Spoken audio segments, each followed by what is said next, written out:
Okay, you guys, have you hit your 40s and started wondering whether your body quietly changed the rules without sending you the updated instruction manual?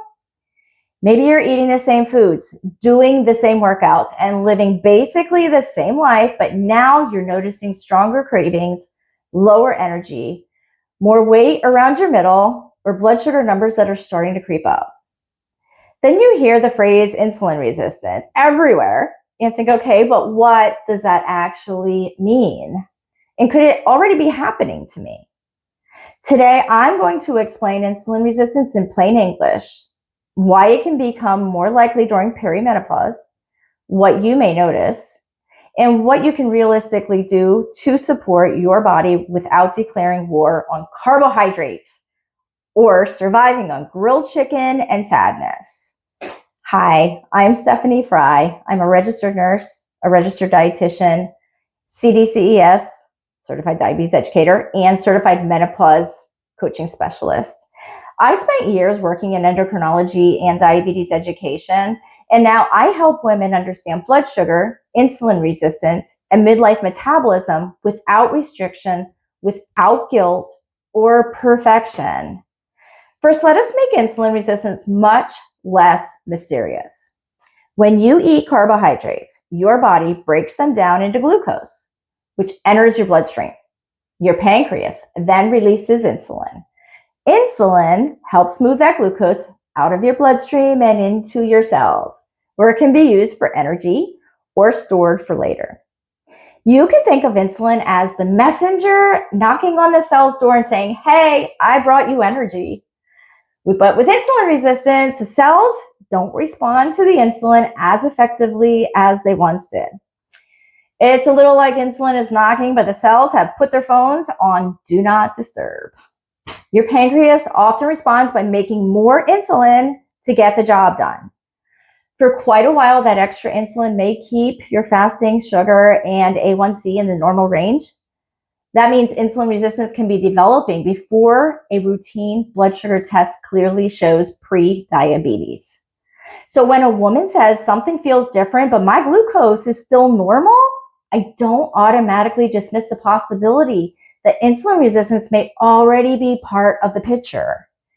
Symptoms alone can't diagnose insulin resistance, but when cravings, energy crashes, hunger changes, increasing waist circumference, rising triglycerides, and family history are happening, it's a very good reason to look more closely.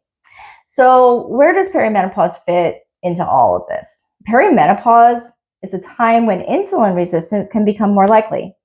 The combination of fluctuating estrogen, changes in fat distribution, loss of muscle, disrupted sleep, stress, changes in activity, they can all affect how sensitive our body is to insulin. That's not about blaming hormones for absolutely everything. It's about recognizing that the metabolic environment is changing. And the strategies that worked beautifully 10 years ago, they need an update. The first change is that hormonal fluctuation. Estrogen does much more than affect periods and hot flashes. It also interacts with tissues involved in glucose and fat metabolism. During perimenopause, estrogen does not simply drop in one smooth, polite little line. It can fluctuate quite dramatically before eventually declining. Those changes can influence how the body responds to insulin, where fat is stored, and how easily we maintain muscle. The second change is body composition. As we move through midlife, it can become easier to lose muscle if we are not actively working to maintain it.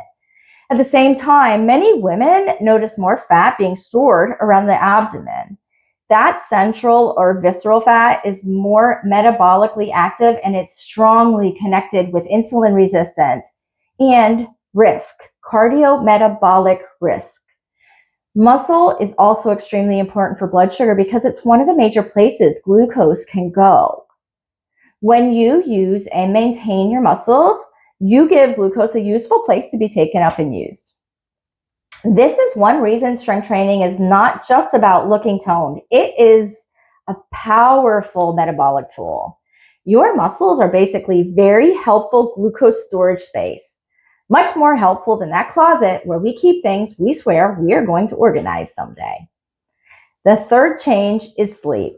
Perimenopause can bring night sweats, hot flashes, anxiety, waking during the night, and the thrilling experience of being wide awake at 3 a.m. while your brain reviews every awkward thing you have said since 1997. Gosh, I have so been there. Poor or inconsistent sleep can reduce insulin sensitivity. It can also increase hunger, cravings, fatigue, and the desire for quick energy. So sometimes the issue is not that you suddenly lost all discipline. You are exhausted, and exhausted humans tend to want quick energy because the body is trying to keep the lights on. The fourth change is stress. Midlife is not exactly known for being a calm little wellness retreat. Many women are balancing work, children, aging parents, relationships, finances, health changes, and approximately 900 invisible responsibilities, things we don't even think about. Chronic stress can raise glucose, disrupt sleep, and make insulin resistance harder to improve. The fifth change is what many women do in the response to all of this. They eat less and less, skip meals, remove more foods, and add more cardio because the old advice was simply to try harder. But underfueling can leave you tired, hungry, less able to train well, and more vulnerable to intense cravings later in the day. If you are constantly starting over every Monday, the problem may not be that you need a stricter plan.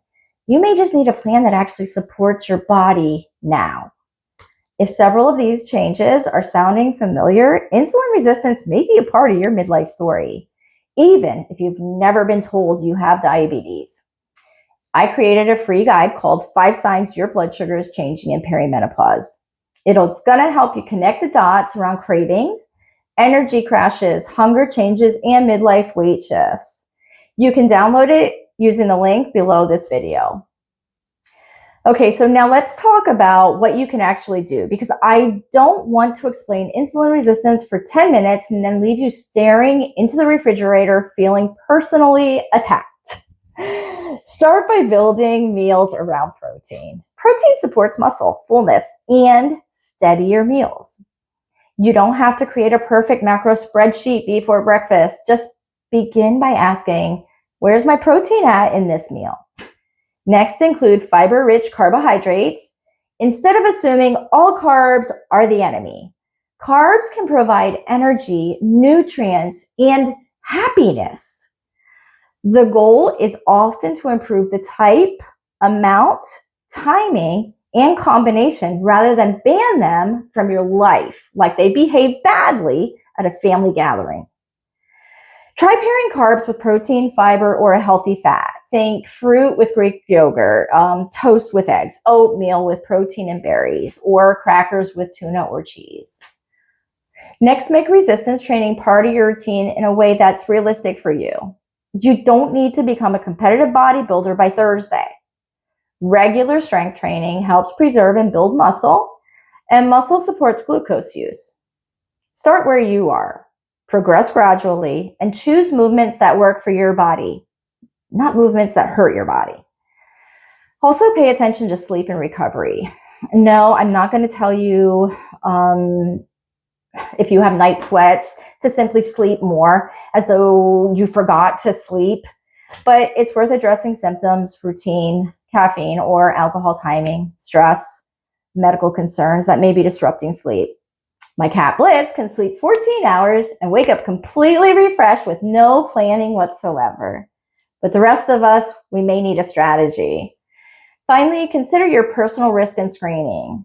Family history, a history of gestational diabetes, PCOS, changes in blood pressure or lipids, your cholesterol, increasing waist circumference, certain meds, activity level, age, and other health conditions can all matter. You need to talk with your healthcare provider about appropriate screening rather than waiting until your glucose becomes clearly abnormal. Insulin resistance can be present while fasting glucose and A1C still look normal. So look at the whole cardiometabolic picture that matters. The main thing I want you to take away is this: your body has not betrayed you. You are not failing because the strategies that worked at 35 may not feel the same at 45 or 50. Perimenopause can make insulin resistance more likely, but you still have meaningful tools: balanced meals, enough protein, fiber-rich carbohydrates, strength training, sleep support, stress management, and appropriate medical screening can all be a part of a realistic plan. We're not chasing perfect blood sugar, perfect meals, or a perfect body. We are learning what your body may need now. If you want to help with recognizing the signs that insulin resistance and blood sugar changes may be part of your midlife story, download my free guide, 5 Signs Your Blood Sugar is Changing in Perimenopause. The link's right below this video. And subscribe for more realistic, evidence-based support for perimenopause, blood sugar, cravings, energy, and midlife metabolism. And if there's anything that you would like me to talk about or explain, please let me know in the comments. I am so glad you are here, and I will see you in the next video.